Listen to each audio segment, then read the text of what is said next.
বিসমিল্লাহির রহমানির রহিম। আমি মাহবুবুল আলম আছি অজানা কথা অনুষ্ঠানে। এতক্ষণে আপনারা জেনে ফেলেছেন যে আমেরিকার নিউ ইয়র্কের প্রথম মুসলিম মেয়র আমদানি। তার জন্মগ্রহণ হয়েছে উগান্ডার কাম্বালা প্রদেশে। উনি 7 বছর বয়সে আমেরিকাতে চলে আসেন এবং এখানে অভিবাসিত হন। পরবর্তীতে উনি এখানে নাগরিকত্ব লাভ করেন। আমেরিকার ইতিহাসে প্রথম মুসলিম শাসক তিনি। ধর্ম বর্ণ নির্বিশেষে সবার মন জয় করে উনি মেয়র হয়েছেন।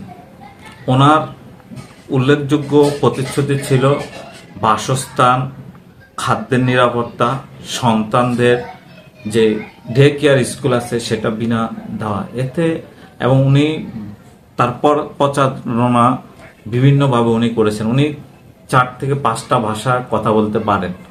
উনি বাঙালিদেরকে বাংলা ভাষা, যারা হিন্দি ভাষা এবং বিভিন্ন দেশের বিভিন্ন প্রদেশের বিভিন্ন অঞ্চলের লোকদেরকে উনি আপন করে নিয়েছেন। সেই জন্যই ট্রাম্পের মতো ক্ষমতাসীন একজন প্রেসিডেন্টের চক্ষু চুল করেও উনি নিউ ইয়র্কের মেয়র নির্বাচিত হয়েছেন। এজন্য আমরা তাকে স্বাগত জানাই।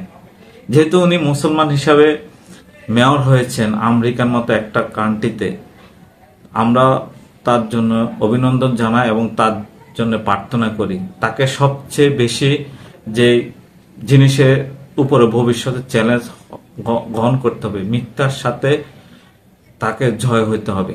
মুসলিম হলেই বিভিন্ন দেশ মিথ্যা অপবাদ দিয়ে সরিয়ে দেয়।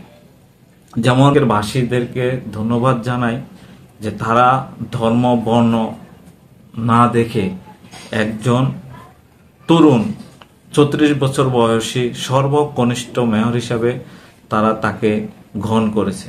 আশা রাখি উনি ভবিষ্যতে মেয়র হিসাবে সবার মন অর্জন করবেন এবং তার পথ চলাটা সুন্দর হবে এবং ভবিষ্যতে আবার উনি মেয়র হতে পারবেন। ধন্যবাদ আমার সাথে থাকার জন্যে, অজানা কথা অনুষ্ঠানের জন্য থাকার জন্যে। অনুষ্ঠান ভালো লাগলে কমেন্টস করুন, শেয়ার করে সবাইকে জানিয়ে দিন। ধন্যবাদ।